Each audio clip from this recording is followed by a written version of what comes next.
नमस्कार प्रिय मित्रों, स्वागत है आपका हमारे YouTube चैनल एस्ट्रो वंडर्स में। मित्रों, आजकल हम राशिफल पर बात कर रहे हैं मई के महीने के, यानी मासिक राशिफल की वीडियोस आजकल मैं आपके लिए बना रही हूँ, जिसमें सिंह राशि तक की जानकारी हम ले चुके हैं। इसके बाद आज पारी है कन्या राशि की। तो आज की इस वीडियो में हम कन्या राशि वाले जातकों के लिए जानने वाले हैं कि मई का महीना उनके लिए कैसा रहने वाला है, कैसी ग्रहों की स्थितियां रहेंगी, साथ ही किन क्षेत्रों में उनको ध्यान देने की आवश्यकता है और कौन से क्षेत्र कन्या राशि वाले जातकों के लिए लाभकारी सिद्ध होने वाले हैं। तो कन्या राशि वाले जातक इस वीडियो को पूरा सुने ताकि अंत में मैं जो आपको उपाय बताऊंगी उन्हें कर आप अपनी जो दशा है उसको थोड़ा सा सुधार सकें। सबसे पहले बात कर लेते हैं हम ग्रह स्थितियों की। तो कन्या राशि वाले जातकों के केतु दूसरे भाव में, शनि छठे भाव में गोचर कर रहे हैं, राहु, सूर्य, बुध और गुरु ये सभी कन्या राशि वाले जातकों के अष्टम भाव में गोचर कर रहे हैं। साथ ही शुक्र उनके 9वें भाव में बने हुए हैं। मंगल दशम में गोचर कर रहे हैं, जिसमें मंगल 10 मई को अपना राशि परिवर्तन करेंगे और शुक्र 6 मई को अपना राशि परिवर्तन करके आपके दशम भाव में आ जाएंगे। सूर्य 15 मई को अपना राशि परिवर्तन करके आपके 9वें भाव में आ जाएंगे। तो ये जो ग्रह स्थितियां हैं ये इस तरीके से कन्या राशि वाले जातकों के लिए इस समय पर बनी हुई हैं। ग्रहों की स्थिति को देखते हुए कन्या राशि वाले जातकों का मई का जो महीना है वो सामान्य रहने की उम्मीद है। शनि छठे घर में बैठकर आपको आपके करियर में अधिक सफलताएं देते दिखाई देते हैं। केतु के कारण आपका सेवा भाव बढ़ेगा और आपके अंदर धार्मिकता का विकास इस समय पर होने लगेगा। शुक्र जो कि आपके इस समय पर नवम में गोचर कर रहे हैं, लेकिन 6 मई को यानी महीने की शुरुआत में ही वे अपना राशि परिवर्तन करके आपके दशम में गोचर करेंगे, जो कि बुध की राशि में करेंगे। आपके लिए ये भी काफी अधिक लाभ देने वाला आपके करियर के क्षेत्र में दिखाई देता है। हालांकि सूर्य को अष्टम का दोष नहीं होता है, परंतु फिर भी क्योंकि ग्रहण दोष का भी निर्माण इस समय पर है, साथ ही आपके अष्टम भाव में गुरु चांडाल दोष का निर्माण भी हो रखा है। तो इस समय पर इस सब स्थिति के कारण आपको स्वास्थ्य संबंधी परेशानियां हो सकती हैं, जिसके कारण आपको धन भी अपने स्वास्थ्य के ऊपर खर्च करना पड़ सकता है। हालांकि यदि आपके करियर की बात की जाए तो करियर के लिहाज से यानी कार्य क्षेत्र के लिहाज से ये महीना काफ़ी उत्तम दिखाई देता है, क्योंकि शनि आपके लिए इस समय पर लाभ देने वाले ग्रह बने हुए हैं, जो कि आपको नौकरी के क्षेत्र में काफ़ी अधिक अनुकूल प्रभाव इस समय पर दिलाएंगे। शनि के होने से आप अपने काम के प्रति काफी उत्साहित महसूस करेंगे। प्रतिबद्धता और समर्पण के साथ आप इस समय पर अपना कार्य पूरा करेंगे। साथ ही इसी के माध्यम से नई चीजों के लिए भी आप पहल करते हुए देखे जाएंगे। यही बात बिजनेस करने वाले जातकों पर भी लागू होती है।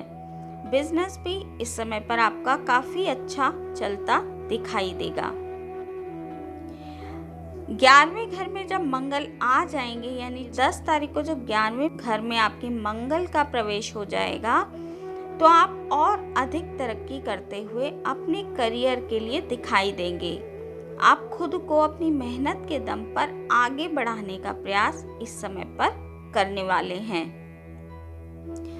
अष्टम में बृहस्पति के कारण गुरु चांडाल दोष के निर्माण होने के कारण हो सकता है आपको नौकरी के संबंध में थोड़ी चुनौतियों का सामना इस समय पर करना पड़े, और ये चुनौतियां आपको आपके सीनियर्स के द्वारा दी जाएंगी। आपके ऊपर काम का दबाव आपके सीनियर्स के द्वारा बढ़ सकता है, परंतु आप धीरे धीरे अपने मुताबिक कार्य कर अपने धीरे धीरे कामयाबी के रास्ते पर बढ़ते जाएंगे और अपनी मंजिल तक अवश्य ही आप पहुंचेंगे।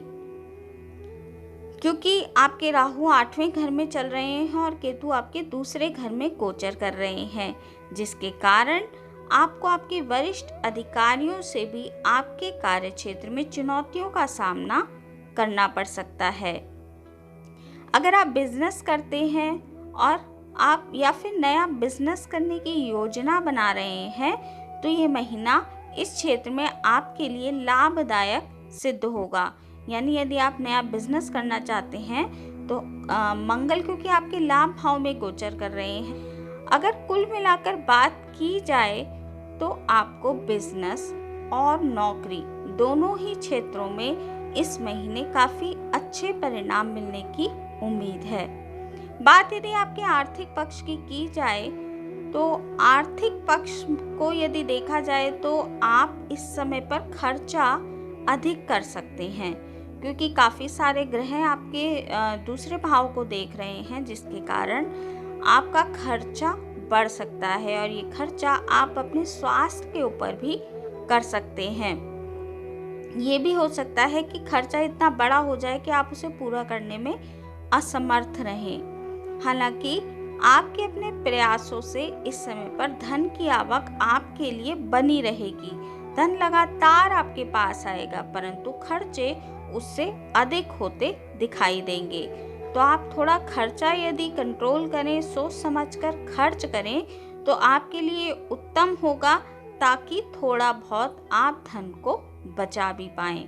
तो खर्चा यदि आप नियंत्रण कर लेते हैं तो धन के क्षेत्र में भी इस महीने आपको कोई विशेष परेशानी होती दिखाई नहीं देती है। बात अगर आपके स्वास्थ्य की जाए तो सेहत के लिहाज से आपको इस महीने थोड़ा ध्यान देने की आवश्यकता है, क्योंकि बृहस्पति 8वें घर में गुरु चांडाल दोष के निर्माण में विचरण कर रहे हैं, जिसके प्रभाव से आपको सिर दर्द या पाचन से संबंधित परेशानियां इस समय पर हो सकती हैं। साथ ही आपको बिना बात की टेंशन भी इस समय पर परेशान कर सकती है। यदि आप टेंशन लेंगे तो उससे आपका पेट भी अवश्य ही खराब होगा। हालांकि कोई बड़ी दिक्कत आपके सामने नहीं आएगी, परंतु ग्रहों के प्रभाव के कारण आप कुछ ऐसी बातें भी सोच सकते हैं जिससे आपकी मानसिक परेशानियां बढ़ जाएंगी। हालांकि वो बात बहुत अधिक गंभीर नहीं होगी। आप बिना बात की सोच के कारण भी स्वयं के स्वास्थ्य को इस समय पर प्रभावित कर सकते हैं, जो कि आपको नहीं करना चाहिए। ग्रह दशा ऐसी बनी हुई है, मेरा काम है आपको सजग रखना।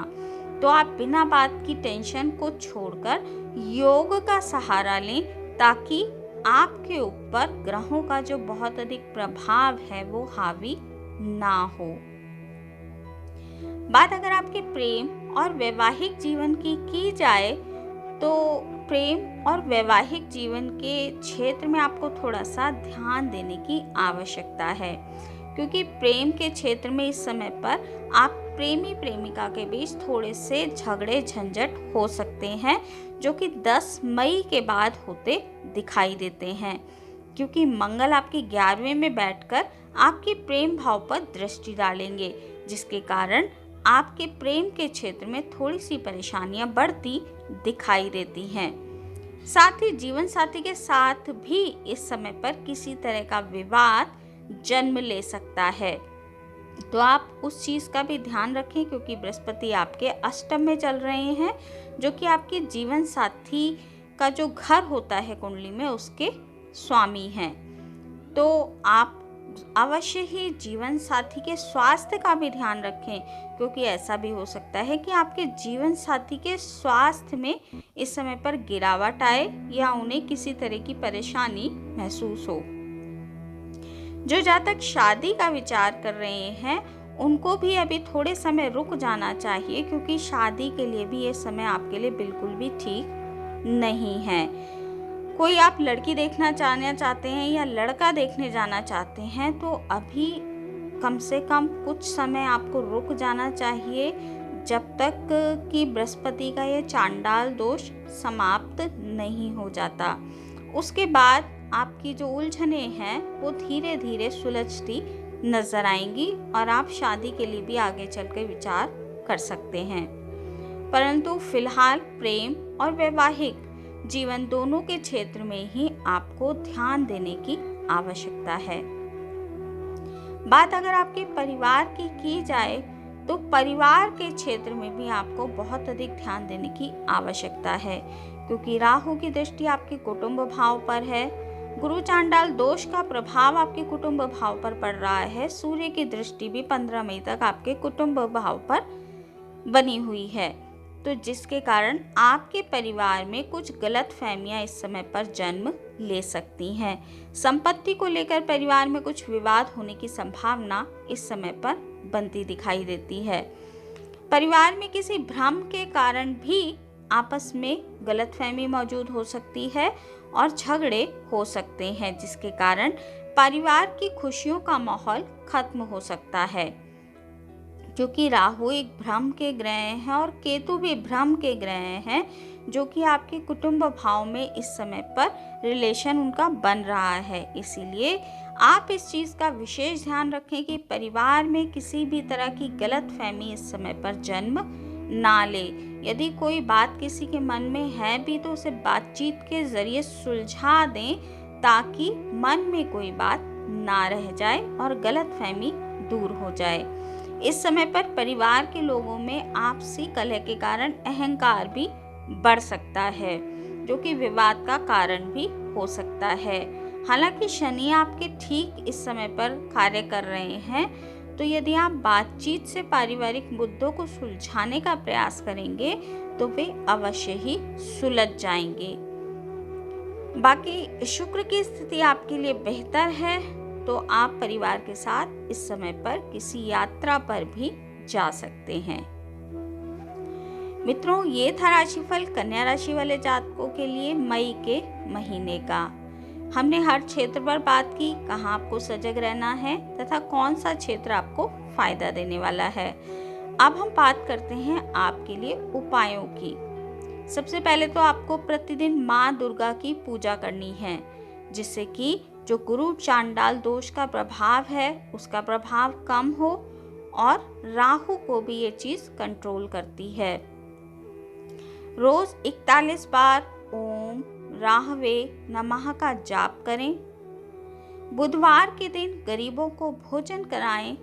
साथ ही 14 बार ओम बुद्धाय नमः का आप जाप कर सकते हैं, जो कि आपके बुध को यानी आपके राशि के स्वामी को मजबूत बनाएगा।